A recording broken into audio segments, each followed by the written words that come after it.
নাহমাদুহু ওয়া নুসাল্লি আলা রাসূলিহিল কারীম আম্মা বাদ। প্রিয় দর্শক শ্রোতা মণ্ডলী, আমরা মুসলমান। কোরআনুল কারীম ও হাদিস শরীফের মর্ম অনুযায়ী মুসলমানদের জীবন হবে বিপর্যয় মুক্ত, যা ঐতিহাসিকভাবে প্রমাণিত।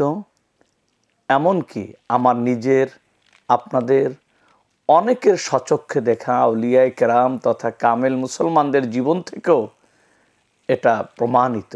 মুসলমান সে তো অনাবিল সুখের অধিকারী একটি জাতি। তাহলে কেন এত বিপর্যয় মুসলমানদের জীবনে? এ সম্পর্কে আমাদের ধারণা যত স্পষ্ট হবে, ততই আমরা নিজেরা রক্ষা পাব, আমাদের সমাজ বিপর্যয় থেকে নিষ্কৃতি পাবে। প্রসঙ্গক্রমে বলতে হয়, মানব গোষ্ঠী মূলত দুই শ্রেণীতে বিভক্ত। এক শ্রেণী আস্তিক, যারা সৃষ্টিকর্তার অস্তিত্বে বিশ্বাসী। আরেক শ্রেণীর মানুষ যারা সৃষ্টিকর্তার অস্তিত্বে বিশ্বাসী নয়, এদের সংখ্যা একেবারেই নগণ্য। এদেরকেই নাস্তিক বলে আখ্যায়িত করা হয়। কতিপয় নাস্তিক ব্যতীত বিশ্ব মানব গোষ্ঠী তথা আস্তিকেরা কোনো না কোনো ধর্মের অনুসারী। ইসলামের বাইরে এ বিশ্বে প্রায় ৪,৫০০ ধর্ম প্রচলিত রয়েছে। এসব ধর্মের অনুসারীদের মধ্যে যারা আল্লাহ প্রদত্ত কিতাব লাভ করেছে, তাদের মধ্যে কতিপয় ইহুদি বা উম্মতে মুসাবি। এরা হযরত মুহাম্মদুর রাসূলুল্লাহ সাল্লাল্লাহু আলাইহি ওয়াসাল্লামকে নবী বলে মানে না, বরং হযরতে মূসা আলাইহিস সালাতু ওয়াস সালামকে নবী বলে মানার দাবি করে। ইহুদিদের এ দাবি যদি সত্য হতো, তাহলে অবশ্যই তারা নবী মুহাম্মদুর রাসূলুল্লাহ সাল্লাল্লাহু আলাইহি ওয়াসাল্লামকে নবী বলে স্বীকার করে নিত। ইহুদি ছাড়াও কিতাবীদের মধ্যে আরেকটি বিশেষ অংশ হলো খ্রিস্টান বা নাসারা, যাদেরকে উম্মতে ঈসাবি বলা হয়। এরা রসুল করিম সাল্লাল্লাহু আলাইহি ওয়াসাল্লামকে নবী বলে মানে না, বরং হযরতে ঈসা আলাইহিস সালামকে নবী বলে মানে। প্রকৃত প্রস্তাবই যদি তারা ঈসা আলাইহিস সালামকে মানত, তাহলে অবশ্যই তারা নবী মুহাম্মদুর রাসূলুল্লাহ সাল্লাল্লাহু আলাইহি ওয়াসাল্লামকে নবী বলে স্বীকার করে নিত। আল্লাহ প্রদত্ত সর্বশেষ এবং পূর্ণাঙ্গ কিতাব কোরআনে কারীম যাদের লাভ হয়েছে, তারা হলো মুসলিম উম্মতে মুহাম্মাদি। আলহামদুলিল্লাহ, আলহামদুলিল্লাহ। আল্লাহ তাআলার অশেষ শুকর, আমাদেরকে রাসূল করিম সাল্লাল্লাহু আলাইহি ওয়াসাল্লামের উম্মত দাবি করার সুযোগ দান করেছেন। আমরা হযরতে মুহাম্মদুর রাসূলুল্লাহ সাল্লাল্লাহু আলাইহি ওয়াসাল্লামকে সর্বশেষ নবী বলে স্বীকার করি, তাকে মনে প্রাণে আমরা মানি। প্রিয় দর্শক মণ্ডলী, এতগুলো কথা যে কারণে বললাম, আমাদের মনে রাখতে হবে, মুসলিম ব্যতীত অন্য মানুষ তাদের আকীদা ও বিশ্বাসের অবস্থা ভেদে কাফের, মুশরিক অথবা মুনাফিক নামে অভিহিত হয়ে থাকে। ইসলামের স্বরূপ সম্পর্কে অসচেতনতার কারণে কেউ কেউ একই কলেমায় বিশ্বাসী ভাইদেরকেও কখনো কখনো কাফের, মুশরিক বা মুনাফিক ধারণা করে ইসলামের নামে আত্মঘাতী কর্মকাণ্ড চালিয়ে যাচ্ছে। আবার কখনো কখনো ইসলাম হারা, সিরাতে মুস্তাকিম থেকে বিচ্যুত ইফরাত বা তাফরিদপন্থীকে পাকা মুসলমান ভেবে মাথায় তুলে নিয়ে নিজেরা বিভ্রান্ত হচ্ছে, গোটা জাতিকে বিভ্রান্ত করতেছে। আমাদের মনে রাখতে হবে, আউলিয়ায়ে কেরাম, সালফে সালিহিন, তাবে তাবিন, সাহাবা আজমাইনের অনুসৃত পথে রাসূল করিম সাল্লাল্লাহু আলাইহি ওয়াসাল্লামের আদর্শ অনুসরণ ছাড়া আল্লাহকে কশ্চিনকালও মানা যায় না। মানব জীবনে কোরআনের প্রতিফলন ঘটানো কশ্চিনকালও সম্ভব নয়। যারা আমার এ কথা নিয়ে দ্বিমত পোষণ করবেন, তাদেরকে আমি অনুরোধ করব, আমার দুটো বই ছাপা হয়েছে, একটি মুক্তির পথ, আরেকটি গন্তব্য জান্নাত।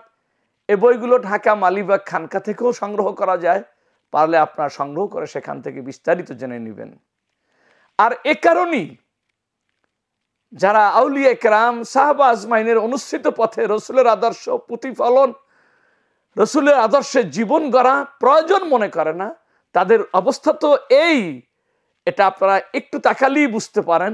যেসব সংস্থা আউলিয়া কেরাম সালফে সালিহিনের অনুসৃত পথ উপেক্ষা করে ইসলাম বুঝতে গিয়েছে, যেমন আমাদের দেশে প্রচলিত Quran base solution, quantum method, Hizbut Tawheed, Qadiani, এ জাতীয় সংস্থা নিজেরা ইসলাম হারা হয়েছে, সমাজকে বিভ্রান্ত করেছে। একই কারণে পূর্ব জামানার সংস্থাসমূহ যথা খারিজি, মোতাজেলা, ওহাবি, এদের অবস্থাও তো তথৈবচ।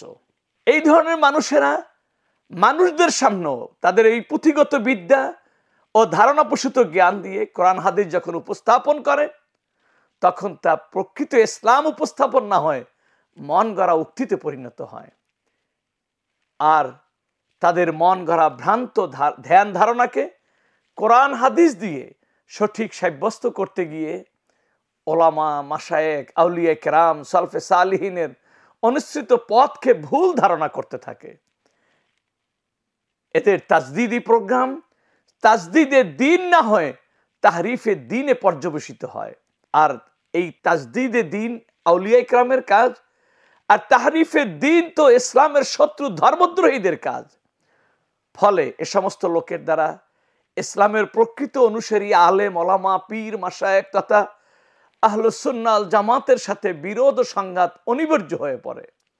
এই শ্রেণীর লোকেরা তাদের ভ্রান্ত মতবাদ প্রতিষ্ঠার জন্য ইসলামের প্রকৃত অনুসারীদের বিরুদ্ধে তানকিদি তলোয়ার তথা বিষোদ্গার চালাতে থাকে। এরা সালফে সালিহিনের অনুসৃত মতাদর্শকে ভ্রান্ত প্রমাণিত করার জন্য কোরআন ও হাদিসের মন গড়া ব্যাখ্যা দিয়ে বিরোধ ও সংঘাতে লিপ্ত হয়ে পড়ে। স্মরণ রাখতে হবে, যখন আমরা আল্লাহ তাআলার মনোনীত, তার স্বীকৃতিপ্রাপ্ত বান্দা অর্থাৎ নবিয়িন, সিদ্দিকিন, শুহাদা, সালেহিন, আউলিয়া ইকরাম ও তাদের পূর্ণ মুত্তাবিঈন তাদের সাথে যোগসূত্র হারাই, তখন বিরোধ সংঘাতে জড়িয়ে পড়া ছাড়া কোনোই গত্যন্তর থাকে না। উদাহরণস্বরূপ ধরুন, কোনো বস্তু প্রদর্শন করে যদি দর্শকের কাছে জানতে চাওয়া হয় যে এর ওজন কত, তাহলে পুঁথিগত বিদ্যা ও ধারণাপ্রসূত জ্ঞান দিয়ে এক একজন এক এক ধরনের মত দেবে, এটাই স্বাভাবিক। মতবিরোধের এক পর্যায়ে নিজস্ব মতকে প্রতিষ্ঠা করতে বাহুবল পেশিশক্তি প্রয়োগ করতে গিয়ে সংঘাতে লিপ্ত হবে। তবে যদি সরকার স্বীকৃত মানদণ্ড বাটখারা দিয়ে সঠিক পরিমাপ নির্ণয় করা হয়, তখন বিশ্বের কোথাও মতবিরোধের সুযোগ থাকে না। কে কে মত প্রকাশে কতটুকু ইফরাত তাফরিদ বাড়াবাড়ি ছাড়াছাড়ি করেছে তা স্পষ্ট হওয়ায় সঠিক মতের অনুসারীদের স্বীয় বিশ্বাসে দৃঢ় থাকা সহজ হয়ে যায়। সাবধান, সিরাতে মুস্তাকিম থেকে বিচ্যুত ইফরাতপন্থী বা তাফরিদপন্থী অর্থাৎ চরম আদর্শবাদী দিনের খুঁটিনাটি বিষয় নিয়েও এমন বাড়াবাড়িতে লিপ্ত হয়, যার পরিণাম কওম ও মিল্লাতের জন্য অত্যন্ত মারাত্মক রূপ ধারণ করে। বন্ধুরা আমার, ইসলাম তো সংকীর্ণতার ঊর্ধ্বে। মতভেদ স্বীকার করার কারণেই তো ইসলাম দেশ কালের গণ্ডি ছাড়িয়ে বিশ্বব্যাপী ছড়িয়ে পড়তে সক্ষম হয়েছিল। আজ ইসলামের সুমহান পথের বড় বাধা এই ইফরাতপন্থীরা, এই সিরাতে মুস্তাকিম থেকে বিচ্যুত এই চরমপন্থীরা। এদের দ্বারা সমাজে যে সকল অঘটন ঘটে গেছে তা স্মরণ করলেও আত্মা কেঁপে ওঠে। যারা প্রকৃত ইসলাম সিরাতে মুস্তাকিমের অনুসারী, যারা এতেদাল পছন্দ অর্থাৎ মধ্যপন্থী, তারা নিজ নিজ মাসলাক অনুযায়ী আমল করেন সত্য, কিন্তু প্রতিপক্ষকে বিদ্রুপ বা গালাগালি করেন না, তাদের সাথে ঝগড়া বিবাদে লিপ্ত হওয়াকে পছন্দ করেন না। দিনের সকল ক্ষেত্রেই চরম আদর্শবাদ ক্ষতিকারক, তবে জেনে রাখবেন ঈমান, আকীদা এবং রাজনৈতিক ব্যাপারে অধিকতর ক্ষতিকারক, মারাত্মক। ইসলামপন্থী বা চরম আদর্শবাদীদের দ্বারা মিল্লাতে ইসলামীর মধ্যে বিশ্বজুড়ে যে বিভেদ, বিশৃঙ্খলা, হিংসা, বিদ্বেষের আগুন জ্বলছে, তার পরিণতি ভোগ করছে, খেসারত দিচ্ছে আজকের আপনার আমার মতো সাধারণ মুসলমান, নিরীহ মুসলমান।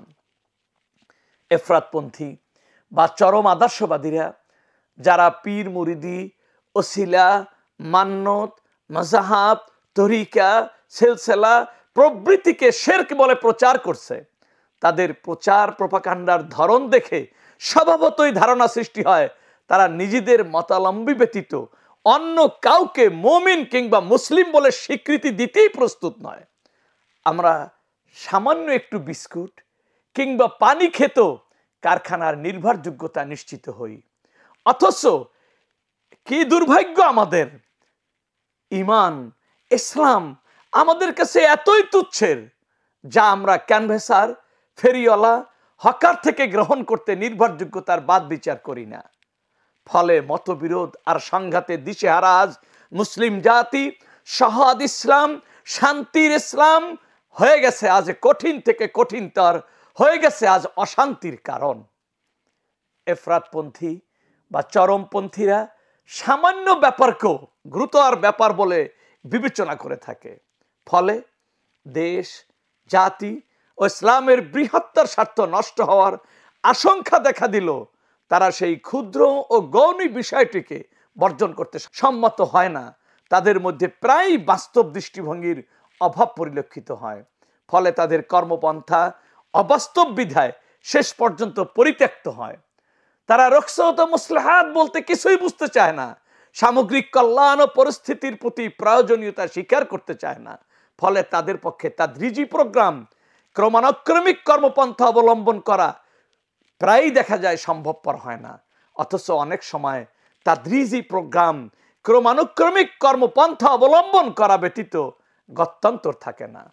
সম্প্রতি বাংলাদেশে বিভিন্ন নামে বেনামে সিরাতে মুস্তাকিম থেকে বিচ্যুত, যোগসূত্রহীন, ভুইফোর, স্বঘোষিত শায়েখ মুফতিরা ইসলামের পরিপন্থী মন গড়া ভ্রান্ত মতবাদ প্রচারে এমনভাবে মেতে উঠেছে, আলেম সমাজ ও পীর সাহেবদের নীরবতার সুযোগে তারা তাদের ভ্রান্ত মতবাদ এত জোরে সোরে সারা বাংলায় প্রচার করে যাচ্ছে, যার পরিণতিতে হুড়হুড় করে মানুষ ধর্মহীন হয়ে যাচ্ছে, নাস্তিকদের পাল্লা ভারী হচ্ছে। এই গোমরাহি থেকে রক্ষা পেতে হলে ওদের মুখর জনসমাজে তুলে ধরা হক্কানি আলেম পীর মাশায়েখদের উপর ওয়াজিব হয়ে পড়েছে। অতএব সঠিক পথের অনুসারীদের মধ্যে পারস্পরিক যোগাযোগ, সম্মান ও স্বীকৃতির মধ্য দিয়ে তাদের কার্যক্রমের সমন্বয় সাধন অপরিহার্য। আমি আমাদের এই ভূখণ্ডে যে সমস্ত পীর মাশায়েখ, আলেম ওলামা ইসলামের খেদমতে নিজেদেরকে জড়িয়েছেন, আমি তাদের কাছে বিনীত আরজ করব, যদি আপনারা পরস্পরের এই হকপন্থীদের কাজের ভিতরে সমন্বয় সাধনে ব্যর্থ হন, তাহলে বেদাতি ও ভ্রান্ত মতবাদের সয়লাবে সৃষ্ট চরম পরিণতির মোকাবেলা কশিনকালও সম্ভব হবে না। সিরাতে মুস্তাকিম হারালে যত ধরনের বিপদে পড়তে হয়, তার মধ্যে প্রথমত ইসলাম হারাতে হয়, দ্বিতীয়ত দিনের বিকৃতি তথা তাহরিফে দিনের কারণে কখনো তাহরিফে লফজি করে কুফরিতে নিপতিত হতে হয়, আবার কখনো তাহরিফে মানবী করে বেদাতি জাহান্নামী হতে হয়। তৃতীয়ত ধর্মীয় ও সামাজিক বিপর্যয় সৃষ্টিকারীতে পরিণত হতে হয়। চতুর্থত মিল্লাতে ইসলামিয়ার মধ্যে বিভেদ বিদ্বেষ সৃষ্টিকারীদের অন্তর্ভুক্ত হতে হয়। পঞ্চমত এ ধরনের মানুষ নিজের বাইরে অন্যকে মুসলমান মানতে অক্ষম হয়ে যায়। ষষ্ঠত ইসলামের বৃহত্তর স্বার্থ বিনষ্টকারী হতে হয়। সপ্তমত ইসলামের সঠিক অনুসারীদের সাথে বিরোধ সংঘাতে লিপ্ত হয়ে দুর্বিষহ জীবন কাটাতে হয়। আসুন জীবনকে শান্তিময় সুখময় করতে প্রকৃত ইসলামের অনুসারী হই। খাঁটি মুসলমানের জীবন কেমন হবে, ইনশাআল্লাহ সে বিষয়ে আগামী অনুষ্ঠানে গুরুত্বপূর্ণ আলোচনা থাকবে ইনশাআল্লাহ। এটিআর টিভি পরিচালিত আগামী 26শে আগস্ট সাউতুল মুসলিহিন অনুষ্ঠানে অংশগ্রহণের আহ্বান রেখে আমি আজকের কথা এখানেই শেষ করছি। আমি পরিশেষে আপনাদের সকলকে অনুরোধ করব, আমার এই কথাটি আপনারা বিশেষভাবে অনুধাবনের চেষ্টা করুন, নতুবা এই সিরাতে মুস্তাকিম থেকে বিচ্যুত মানুষের তাণ্ডবে এই তৌহিদের দ্বীপ বাংলার মাটি কখন যেন ইসলাম হারা, ইসলাম শূন্য হয়ে যায়, মুসলমান এখানে যেন কত বিপদে পড়ে। আল্লাহ আমাদেরকে হেফাজত করুক, আমিন।